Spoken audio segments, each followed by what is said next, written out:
Your paycheck hits, you open your banking app, and for a few seconds, you feel unstoppable. Like you finally caught a break and adulthood is about to start cooperating. Then life immediately reminds you who's in charge, rent is looming, your car makes that weird sound again, and weekend plans suddenly feel financially aggressive.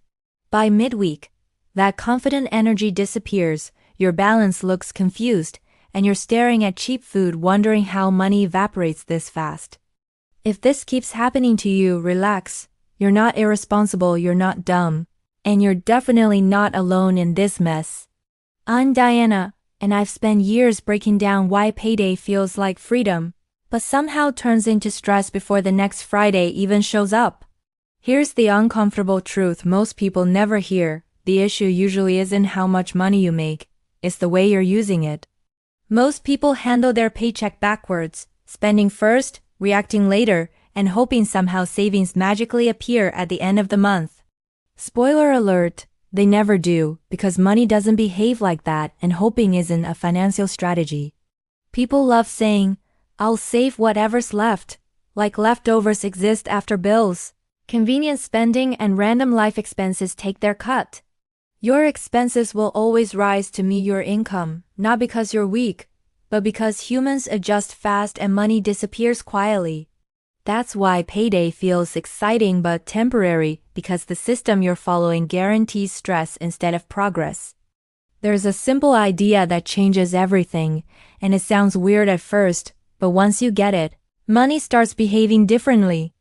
It's called eating the frog. And no, I'm not talking about doing something insane or living like a monk.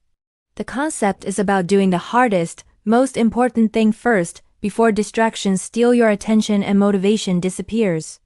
With money, the hardest thing isn't paying rent or groceries, it's choosing your future over your comfort today. Most people do the opposite, they pay everyone else first and treat themselves like an afterthought. Landlord gets paid, gas tank gets filled, coffee gets bought, subscriptions renew, and savings gets whatever crumbs survive. Your future self ends up permanently underfunded, constantly waiting for next month to finally get serious. People who build wealth flip this entire process upside down, and that's where the real difference starts showing. They don't wait to see what's left. They decide what matters first and force everything else to adapt. The moment their paycheck lands, before bills or spending, they move money into savings and investments immediately. Not later, not next week, not after checking their balance, immediately, like it's non-negotiable. Their future becomes the first bill they pay, not the last thing they think about. And here's the wild part, they don't magically make more money, they just make stronger decisions earlier. When you pay yourself first, the rest of your spending gets honest real quick. Suddenly that expensive apartment feels heavier, that car payment feels unnecessary, and random subscriptions start looking suspicious. This isn't punishment, it's clarity, because money reveals your priorities once you stop lying to yourself. A huge mistake people make is pretending every expense is equally important when it's absolutely not. Rent and groceries are not the same as streaming services, food delivery, and convenience spending. Needs are survival, wants are comfort, and confusing the two quietly destroys your finances. Real necessities are housing, basic food, transportation, utilities, and healthcare. That's the core list. Everything else is optional, even if you're emotionally attached to it. If your necessities are swallowing almost all your income, that's not bad luck, that's a lifestyle mismatch. And yeah, that's uncomfortable to hear, but math doesn't care how normal your spending feels. When needs take over everything, there's no room to breathe, save, or build anything long-term. That's why paying yourself first works. It forces boundaries before habits spiral out of control.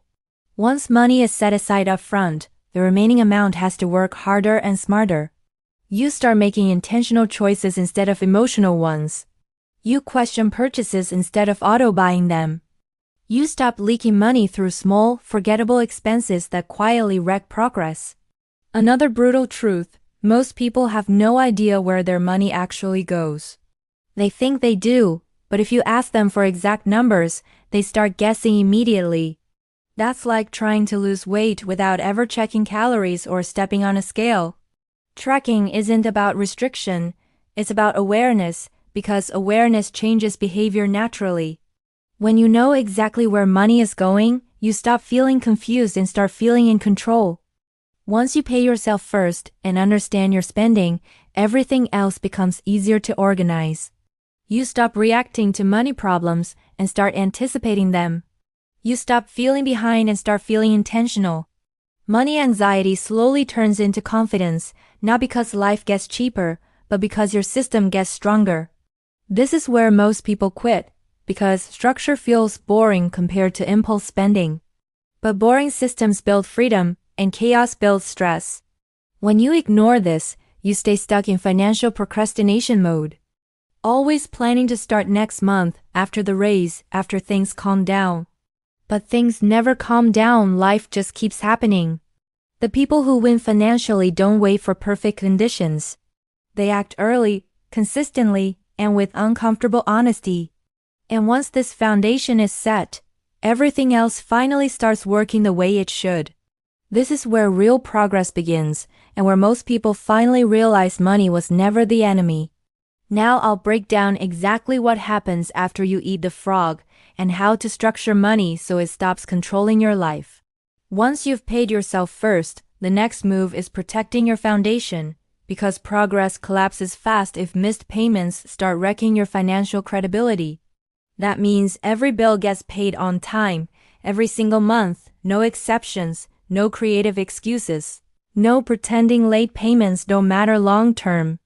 Your credit score isn't some boring number banks obsess over, it's leverage that quietly decides how expensive your life becomes later. One missed payment can haunt you for years, making cars, homes, and even insurance cost way more than they should. So no, skipping payments to save faster isn't smart, it's self-sabotage dressed up as discipline. Once everything is current, your next priority is building a safety net that keeps emergencies from turning into full-blown financial disasters. An emergency fund isn't vacation money, wedding money, or just in case I want something money.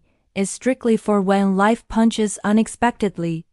Cars break, jobs change, phones die, pets get sick, and none of that waits for a convenient payday. Without savings, every surprise forces debt, and debt keeps you stuck repeating the same stressful cycle. With savings, emergencies turn into mild annoyances instead of panic-fueled decisions. That's the quiet power of having cash sitting there doing absolutely nothing exciting. 3 to 6 months of essential expenses is the goal, boring, untouched, and separate from spending accounts. This fund doesn't make you rich, but it stops you from getting poorer every time something goes wrong. Once that buffer exists, you unlock the ability to think long-term instead of constantly surviving short-term.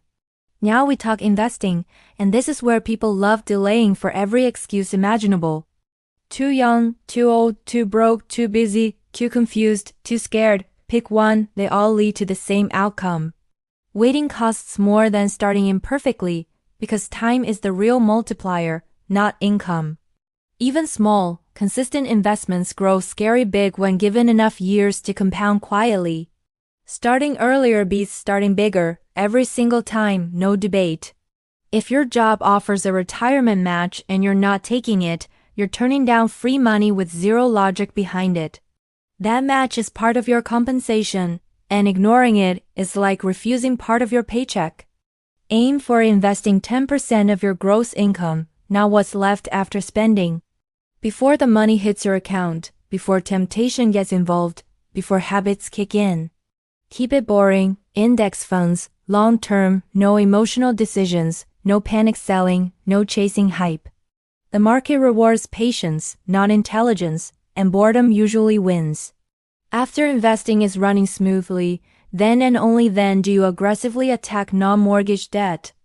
Not casually, not whenever you feel motivated, but with intention and consistency. Pick one strategy and stick with it, because switching methods constantly kills momentum. Either knock out small balances fast for motivation or destroy high-interest debt first for efficiency. Both work, quitting halfway through doesn't. As debts disappear, don't let lifestyle inflation steal that freed up money. Redirect those payments toward investing or future goals instead of upgrading your spending automatically. Raises should make you richer, not just more expensive. Split increases intentionally so progress grows faster as income rises. This is how people with average salaries quietly build impressive net worth over time. Not through hacks, not through luck, but through systems that don't depend on motivation. Money stops being emotional when every dollar has an assignment before you touch it. Spending becomes guilt-free when it's planned instead of impulsive. Enjoyment doesn't disappear, anxiety does. You can still travel, eat out, and enjoy life, but without the constant background stress.